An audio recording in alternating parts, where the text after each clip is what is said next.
करते हुए कहा कि अच्छे प्रशासन ये निश्चित रूप से बहुत ही एक तरह से कहा जाए कि जितनी इसकी निंदा की जाए वो कम है और उनको इसके लिए माफ़ी मांगनी चाहिए कि भारत के जो जिस देश में रहता होगा और इस देश में रहकर किसी से तुलना करे, ये कितनी लिए हमारे लिए विडंबना की बात है। और ये कोई मतलब अतिशयोक्त नहीं, मैं एक बात को कह रहा हूँ, ये जो समाजवादी पार्टी है महापुरुषों का अपमान उनके आचरण में है, हमारी जो सनातन संस्कृति है उसका अपमान उनके एकदम आदत बन चुकी है और ये लगातार कर रहे हैं।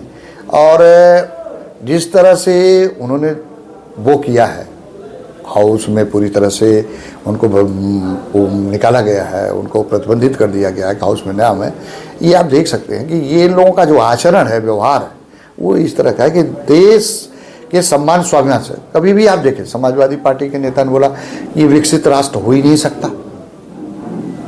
और आपने देखा होगा जब वो गए थे प्रयागराज के महाकुंभ में, जब गए थे दिव्य और महाकुंभ में, तो बोले कोई आ ही नहीं रहा है, ये तो सब ट्रेनें खाली आ रही।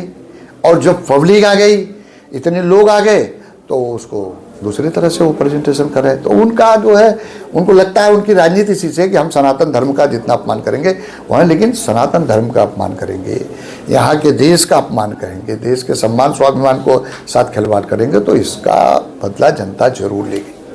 अखिलेश यादव ने सपोर्ट करते हुए अपने विधायक का कहा है कि निलंबन का आधार यदि विचारधारा से प्रभावित होने लगे तो अभिव्यक्ति की स्वतंत्रता और प्रतंत्रता में क्या नहीं, निश्चित रूप से कोई भी अभिव्यक्ति की स्वतंत्रता ये नहीं है कि हम हिंदुस्तान को अपमानित करें।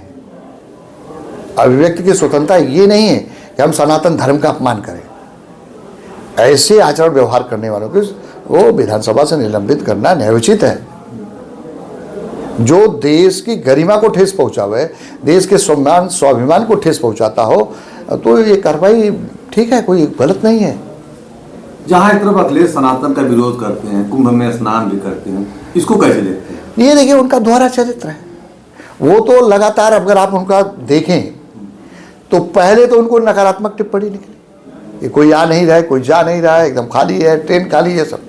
जब पब्लिक आने लगी तो उसके कमियां ढूंढने लगे, जबकि दुनिया के 110 देश के लोग आए और 110 देशों के लोगों ने अपने ट्विटर हैंडल से होकर कुंभ की दिव्य और भव्य महाकुंभ की सराहना किया। अब जो व्यक्ति इस बात को कह सकता है कि भारत जो है विकसित राष्ट्र बन नहीं सकता, तो आप किस लिए पॉलिटिकल पार्टी में काम कर रहे हैं? जब आपका यही संकल्प है कि हो ही नहीं सकता, तो फिर आप देश की गद्दी के लिए क्यों लड़ रहे हो? एक तरफ सनातन की बात करते हैं अखिलेश जी, गंगा में स्नान करते हैं, गंगा मैया से आशीर्वाद, उनका दोहरा चरित्र। उसके बाद औरंगजेब को विरोध करने वाले जो औरंगजेब शासक बताते हैं उनका बैकअप करते हैं। उनका दोहरा चरित्र है। आप उनका हर स्टेटमेंट में, कुंभ के आयोजन से लेकर, अब जब चुनाव आता है तो चुनाव आने पे दूसरी बात कहते हैं, चुनाव आने पे कभी ईवीएम की दुहाई देते हैं, कभी प्रशासन की दुहाई देते हैं।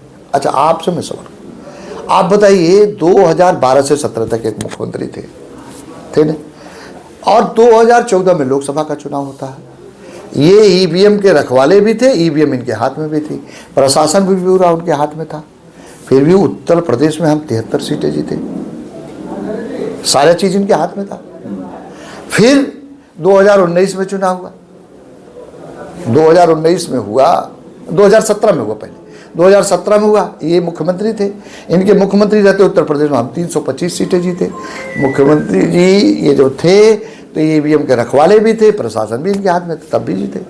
फिर इसके बाद चुनाव हुआ, आपने देखा 19 में बुआ और बबुआ दोनों लोग मिलकर लड़े, फिर भी हम 64 सीटें जीते। बाद में 2 उपचुनाव हुआ, वहाँ भी हम जीत गए, आजमगढ़ और रामपुर।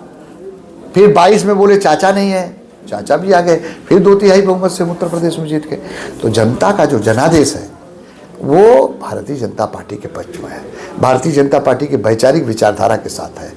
और देश के प्रधानमंत्री मोदी जी, उत्तर प्रदेश के यशस्वी मुख्यमंत्री योगी जी पर जनता का पूरा अटूट विश्वास है।